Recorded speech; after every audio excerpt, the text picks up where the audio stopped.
English ഭാഷ സംസാരിക്കുമ്പോൾ അല്ലെങ്കിൽ എഴുതുമ്പോൾ ചെറിയ തെറ്റുകൾ വരുത്തുന്നു എന്നതുകൊണ്ട് കമ്മ്യൂണിക്കേഷനെ അത് കാര്യമായി ബാധിക്കുന്നില്ല എന്ന് നമുക്കറിയാം.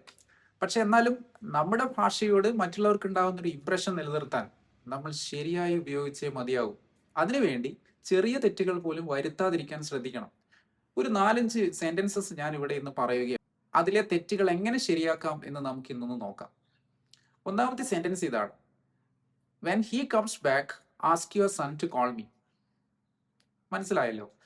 നിങ്ങളുടെ മോനോട് തിരിച്ചു വരുമ്പോൾ എന്നെ വിളിക്കാൻ പറ എന്നാണ് മലയാളത്തിൽ അതിൻ്റെ മീനിങ്. അതിൽ when he comes back ask your son to call me എന്ന് പറയുന്നതിന് പകരം when your son comes back ask him to call me എന്നാണ് പറയേണ്ടത്. കാരണം ആദ്യം യുവർ സൺ എന്ന് വെച്ചിട്ട് രണ്ടാമത്തെ പാർട്ടിലാണ്, ഇതേ വാചകത്തിന്റെ രണ്ടാമത്തെ ഭാഗത്താണ് ഹീ എന്നത് ഉപയോഗിക്കേണ്ടത്. ആദ്യം നൗൺ പറയണം, പിന്നീട് പ്രനൗൺ പറയണം. ഒന്നുകൂടി ശരിയാക്കാം. എങ്ങനെയാണ്? ആദ്യം പറഞ്ഞ സെന്റൻസ് എന്താണ്? When he comes back ask your son to call me എന്നാണ്. അപ്പൊ ശരിയാക്കുമ്പോഴോ when your son comes back ask him to call me എന്നതാവണം.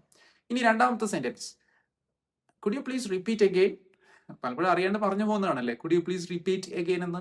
Repeat എന്ന് പറഞ്ഞാൽ തന്നെ വീണ്ടും പറയുക എന്നാണ്, ആവർത്തിക്കുക എന്നാണല്ലോ. പിന്നെ വീണ്ടും എന്ത് ചെയ്യേണ്ട?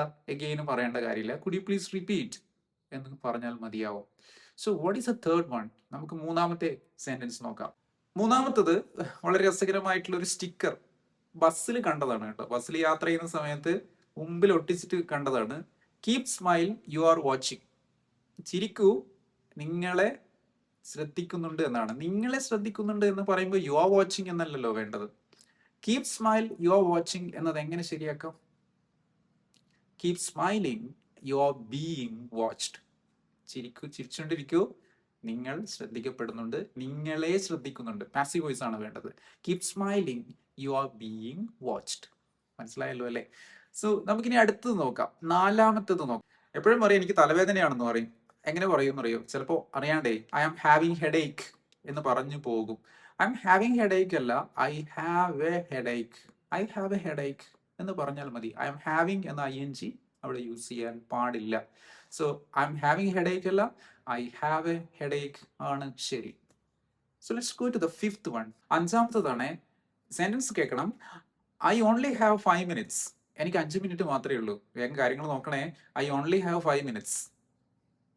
ഐ ഓൺലി ഹാവ് 5 minutes എന്നത് ശരിയായ സെന്റൻസ് അല്ല. അതിൽ ചെറിയൊരു പ്ലേസ്മെന്റിന് പ്രശ്നമുണ്ട്. നിങ്ങൾ ഇത് ശരിയാക്കിയിട്ട് ഒന്ന് കമന്റ് ബോക്സിൽ ഇട്ടേക്കൂ. Okay, bye, see U.